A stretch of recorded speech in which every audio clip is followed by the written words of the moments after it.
তারা কি হাদিস কোরআন কি অধ্যয়ন করেনি? তারা কি কোরআনের আয়াত কি পড়েনি? তারা কি নবী সাল্লাল্লাহু আলাইহি ওয়াসাল্লামের হাদিস এবং সুনানের দিকে কি তারা খেয়াল করে নাই? মন দিয়ে শুনুন, কোরআন শরীফের মধ্যে 30 নম্বর পারা সূরা আলাম নাশরাহ এর শেষ আয়াতের মধ্যে আল্লাহ তাবারক ওয়া তাআলা বলছেন, ফাইদা ফারাগতা ফানসাব ওয়া ইলা রাব্বিকা ফারগাব। যখন তুমি শেষ করবে তখন মন দাও। কি শেষ করে কোন দিকে মন দাও? আল্লাহ তাবারক ওয়া তাআলা এই কথা কোরআনের মধ্যে ক্লিয়ার করে বলেন নাই। এই আয়াতের ব্যাখ্যাতে আল্লামা জালালউদ্দিন সুয়ুতি আদ-দুররুল মনসুর কিতাবের 8ম খণ্ডে এবং হযরতে শওকানি ফতহুল কাদিরের 5ম খণ্ডের মধ্যে একটি রিওয়ায়াত নিয়ে এসেছেন। হযরতে আব্দুল্লাহ ইবনে মাসউদ রাদিয়াল্লাহু তাআলা আনহু থেকে বর্ণিত, عن عبد الله بن مسعود قال فإذا فرغت من الصلاة فانصب إلى الدعاء وإلى ربك فارغب। হযরতে আব্দুল্লাহ ইবনে মাসউদ রাদিয়াল্লাহু তাআলা আনহু বলছেন, যখন নামাজ শেষ করবে তখন দোয়াতে মন দিয়ে দাও। আলাইকুম ওয়া রাহমাতুল্লাহি ওয়া বারাকাতুহু। নাহমাদুহু ওয়া নুসাল্লি আলা রাসূলিল কারীম, আম্মা বা'দ। সম্মানিত দর্শক মণ্ডলী, আপনারা যেখান থেকে আপনাদেরকে আন্তরিক শুভেচ্ছা, অভিনন্দন, ধন্যবাদ জানাই। এবং রাকিবুল ইসলাম ভাই এবং তোতালিব ইসলাম ভাই এবং সাদিকুর রহমান ভাই এবং মুন্না ভাই সকলকে ধন্যবাদ জানাই এমন একটি আয়োজন করার জন্য। তো প্রথমে তোতালিব ইসলাম ভাই কিছু কথা বলেছে, সাদিকুল ইসলাম ভাই কিছু কথা বলেছে, তারপরে মুন্নাফ আলী ভাইও কিছু কথা বলেছে। তো এবার আমি মূল দলিলগুলো খণ্ডন করব। আপনার মুন্নাফ আলী ভাইও কিছু রেফারেন্স উল্লেখ করেছে, আর মুফতি সাদিকুর রহমান সালিহি সাহেবও কিছু দলিলগুলো উল্লেখ করেছে। আমরা সেগুলো উসুলের মানদণ্ডে আমরা স্পষ্ট খণ্ডন করব ইনশাআল্লাহ। প্রিয় সুধীবৃন্দ, তাহলে চলুন সর্বপ্রথম আমরা সাদিকুর রহমানের দলিলগুলো খণ্ডন করি। দর্শক মণ্ডলী, সাদিকুর রহমান ফরজ সালাতের পর সম্মিলিত মুনাজাতের পক্ষে পবিত্র কোরআন থেকে একখানা আয়াত উল্লেখ করেছে। সূরা শারাহ থেকে আয়াত নম্বর 7 এবং 8 থেকে উল্লেখ করেছে।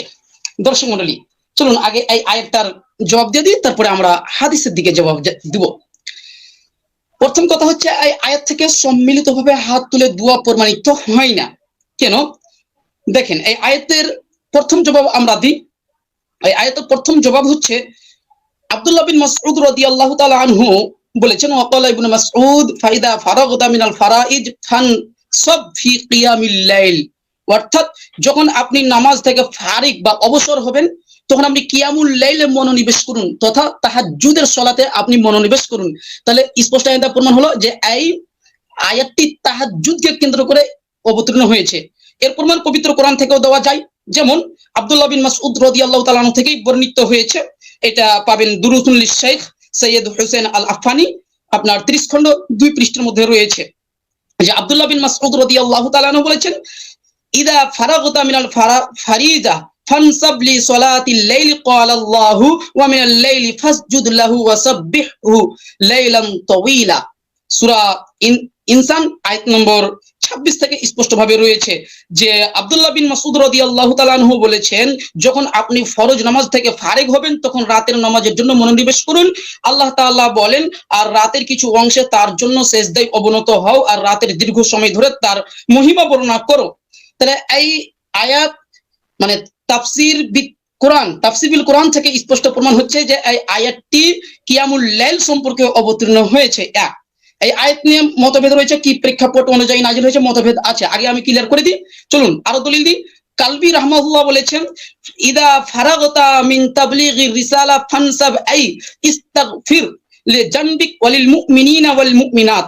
যখন আপনি রিসালাতের তাবলীগ থেকে ফারিগ হবেন তখন নিজের জন্য ও মুমিনদের জন্য, মুমিনা নারীদের জন্য ক্ষমা চান। এখানে আল্লাহ রাসূল সাল্লাল্লাহু আলাইহি ওয়াসাল্লামকে উদ্দেশ্য করা হয়েছে। তাফসীরে কুরতুবী 20 খণ্ড 109 পৃষ্ঠা দেখুন, সেখানে পাবেন। হাসান বাসরী রাহমাহুল্লাহ ও কাতাদা রাহমাহুল্লাহ এই আয়াতকে কেন্দ্র করে বলছে, ইদা ফারাগতা মিন জিহাদি আদুউক ফানসাব লিইবাদাতি রাব্বিক। যখন আপনি নিজের দুশমনের সাথে জিহাদ করে ফারিগ হন তখন আল্লাহর ইবাদতে মশগুল হয়ে যান। তাহলে এই আয়াতটা হাসান বাসরী ও কাতাদা রাহমাহুল্লাহর নিকটে জিহাদের উদ্দেশ্যে ব্যবহৃত হয়েছে। এটা রয়েছে তাফসিরে কুরতুবী 20 খণ্ড 109 পৃষ্ঠা এবং তাফসিরে সালাবি 9 খণ্ড 220 পৃষ্ঠার মধ্যে রয়েছে। তো দর্শক মণ্ডলী, এই আয়াতটা কি প্রেক্ষাপট অনুযায়ী নাজিল হয়েছে এটা নিয়ে মতভেদ আছে স্পষ্ট। তারপরে চলুন আরেকটা দলিল দিই, তাহলে বুঝতে পারবেন। মুজাহিদ রাহমাহুল্লাহ বলেছেন শারহু সুন্নাহ লিল বাগাবী 3 খণ্ড 262 নম্বর পৃষ্ঠার মধ্যে স্পষ্ট রয়েছে যে মুজাহিদ রাহমাহুল্লাহ বলেছেন, যখন আপনি দুনিয়া থেকে অবসর হবেন তখন সালাতে মনোনিবেশ করুন। অর্থাৎ যখন আপনি সমস্ত দুনিয়ার কাজ কর্ম সবকিছু করে নেবেন তখন আপনি সালাতে মনোনিবেশ হয়ে যান, এটা একটা রয়েছে। তাছাড়া ইমাম ইবনে কাসির রাহমাহুল্লাহ তিনিও একই কথা বলেছেন তাফসির ইবনে কাসিরের মধ্যে। তিনি স্পষ্ট এইভাবে বলছে, তাফসির ইবনে কাসির আপনার 8 খণ্ড 418 পৃষ্ঠার মধ্যে স্পষ্টভাবে ইমাম ইবনে কাসির রাহমাহুল্লাহ এই আয়াতের তাফসিরে উল্লেখ করছে, লা সালাতা বি হাজরাতিত তুআম ওয়ালা হুয়া ইউদাফিউহুল আখবাসান ওয়া কওলুহু ইযা উকিমাতিস সালাহ ওয়া হাজারাল আশা ওয়া ফাবদাউ বিল আশা। অর্থাৎ খানার সামনে উপস্থিত থাকতে নামাজ হয় না এবং পেশাব পায়খানা অবস্থায় নামাজ হয় না। কেননা হাদিসে আছে যখন নামাজের ইকামত দেওয়া হয় এবং রাতের খবর হাজির হয়ে যায় তাহলে তোমরা আগে খাবার খেয়ে নাও, মানে খাবার থেকে আগে ফারিগ হয়ে যাও তারপরে নামাজে মনোনিবেশ হও। এটা তাফসির ইবনে কাসিরের মধ্যে স্পষ্ট রয়েছে। তার মানে এখান থেকে স্পষ্ট প্রমাণ হলো এই আয়াতটা কয়েকটা প্রেক্ষাপট অনুযায়ী নাজিল হয়েছে। চলুন এবার দ্বিতীয় জবাব দিয়ে এই আয়াতের দ্বিতীয় জবাব হচ্ছে এই আয়াতটি নবী সাল্লাল্লাহু আলাইহি ওয়াসাল্লামকে উদ্দেশ্য করে নাজিল হয়েছে। যেমন আবুল বারকাত আব্দুল্লাহ বিন আহমদ বিন মাহমুদ হাফিজউদ্দিন আন-নাসাফি রাহমাহুল্লাহ বলেন, ফাইদা ফারাগতা ফানসাব আই ফাইদা ফারাগতা মিন দাওয়াতিল খালকি ফাজতাহিদ ফি ইবাদাহ। অর্থাৎ এই আয়াতটির উদ্দেশ্য হচ্ছে যে হে নবী সাল্লাল্লাহু আলাইহি ওয়াসাল্লাম, যখন আপনি মানুষকে দাওয়াত দিয়ে ফারিগ হন তখন ইবাদতে কঠোর পরিশ্রমে লেগে যান। তাফসিরুন নাসাফি দেখুন 3 খণ্ড 657 পৃষ্ঠার মধ্যে স্পষ্ট রয়েছে। অতএব বুঝা গেল এই আয়াত দ্বারা সমস্ত মানুষ উদ্দেশ্য নয়। কোরআনের শানে নুজুল সম্পর্কে মুফতি তাকি উসমানী সাহেব বলেছেন, দিনী জ্ঞানে অপরিপক কিছু কিছু লোক শানে নুজুলের তাৎপর্য ও উপকারিতাকে অস্বীকার করতে গিয়ে বলে কোরআনুল কারীম নিজেই এত স্পষ্ট ও উদ্ভাসিত যে এর ব্যাখ্যা বিশ্লেষণের জন্য শানে নুজুল সম্পর্কে জানার কোনো প্রয়োজন নেই। কিন্তু তাদের ধারণা একেবারেই ভুল ও ভ্রান্ত। কোরআনুল কারীমের তাফসিরের জন্য শানে নুজুল সম্পর্কিত জ্ঞান অর্জন এক আবশ্যকীয় শর্তের মর্যাদা রাখে। এর উপকারিতা ও সীমাহীন ও অসংখ্য, যার কয়েকটি নিম্নে উল্লেখ করা হয়েছে। মানে তাকি উসমানী বলছে যে কোরআনের একটা আয়াত বুঝতে গেলে ওই আয়াতের শানে নুজুল জানতে হবে। এটা রয়েছে উলুমুল কোরআন ও উসুলে তাফসির পৃষ্ঠা নম্বর 66 মধ্যে স্পষ্ট রয়েছে। তাকি উসমানী একটা আয়াতের জবাব দিতে গিয়ে এক পর্যায়ে বলছে যে শানে নুজুলের জবাব দিতে গিয়ে বলছে কোন সাহাবা পর্যন্ত এই আয়াতে থেকে ভুল বুঝের শিকার হয়েছেন। এটা উলুমুল কোরআন ও উসুলে তাফসিরে রয়েছে পৃষ্ঠা নম্বর 68-তে স্পষ্ট ভাবে রয়েছে। তার মানে বোঝা যাচ্ছে যে একটা আয়াতকে বুঝতে গেলে আয়াতের শানে নুজুল সম্পর্কে জ্ঞান রাখতে হবে। তারপরে চলুন এই আয়াত সম্পর্কে এবার তৃতীয় আমরা জবাব দিই।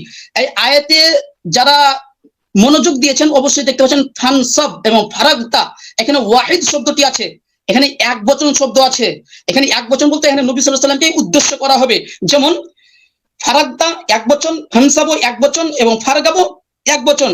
এখান থেকে স্পষ্ট প্রমাণ হয় যে এই আয়াত দ্বারা সমস্ত মানুষ সম্মিলিত মুনাজাত প্রমাণিত হয় না, একজন ব্যক্তি উদ্দেশ্য হবে। যেমন মুফতি নাসিরউদ্দিন চাঁদপুরি হানাফি দেওবন্দি সাহেব 20 রাকাত তারাবি প্রমাণ করতে গিয়ে এক পর্যায়ে তিনি বলেছেন যে আরবি ভাষায় বহু বচনের ন্যূনতম সংখ্যা হলো 3, 2 এর জন্য 2 বচন ব্যবহৃত হয়। অতএব সমস্ত উম্মতের ঐক্যভাবে এই নামাজকে বহুবচন রূপে তারাবি নামে অভিহিত করা দ্বারা এটা প্রমাণিত হয় যে তারাবি নামাজ 8 রাকাত নয়। মানে স্পষ্টভাবে বলছে হানাফি কেল্লা প্রথম খণ্ড 186 পৃষ্ঠা, মানে 1 এর জন্য 1 বচন, 2 এর জন্য 2 বচন, 3 এর জন্য 3 বচন। তাই এখানে ফারগাব আর আপনার ফারাগতা ফানসাব এর সবাই 1 বচন। তার মানে প্রমাণিত হচ্ছে এই আয়াত দ্বারা ফরজ সালাতের পর সম্মিলিতভাবে হাত তুলে দোয়া প্রমাণিত হয় না। তাছাড়া রশিদ আহমদ গাঙ্গুহি হানাফি দেওবন্দি ও মৌলানা নাদিম আহমদ আনসারি হানাফি देवबंदी उभय उल्लेख करेছেন जो लोग 8 रकात तरावी के कायल हैं उन्हें अपनी इस नमाज के लिए लफ्ज तरावी इस्तेमाल ही नहीं करना चाहिए,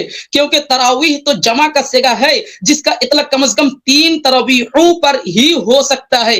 अर्थात तरावी शब्दটা এটার জামা এটা 3 এর কমে হয় না। তাহলে 1 এর জন্য 1 বচন, 2 এর জন্য 2 বচন, 3 এর জন্য 3 বচন। আর এখানে ফারাগদা শব্দ আছে 1 বচন, ফারগাব শব্দ 1 বচন এবং ফানসাব শব্দ 1 বচন। এই থেকে স্পষ্ট বোঝা যায় এই আয়াত মানে সম্মিলিত মুনাজাতের পক্ষে নয়, এই আয়াত সম্মিলিত মুনাজাতের পক্ষে নয়। যদি ধরে নিই এই আয়াত সম্মিলিত মুনাজাতের পক্ষে, তাহলে এখানে ফানসাব শব্দ এসেছে আমর সেগা এসেছে। তার মানে উদ্দেশ্য হবে কি যে আমরা ইয়াক্তাজিল উজুব, উজুবের উপর দালালত করে, এটা সকলেই জানে, না বলার কিছু নেই, সকলে জানে। এই আয়াত দ্বারা সম্মিলিত ওয়াজিব প্রমাণিত হচ্ছে। আপনার 30 সেকেন্ড সময় আছে ভাই, 30 সেকেন্ড শেষ করবেন। আচ্ছা 30 সেকেন্ড সময় আছে। তো দর্শক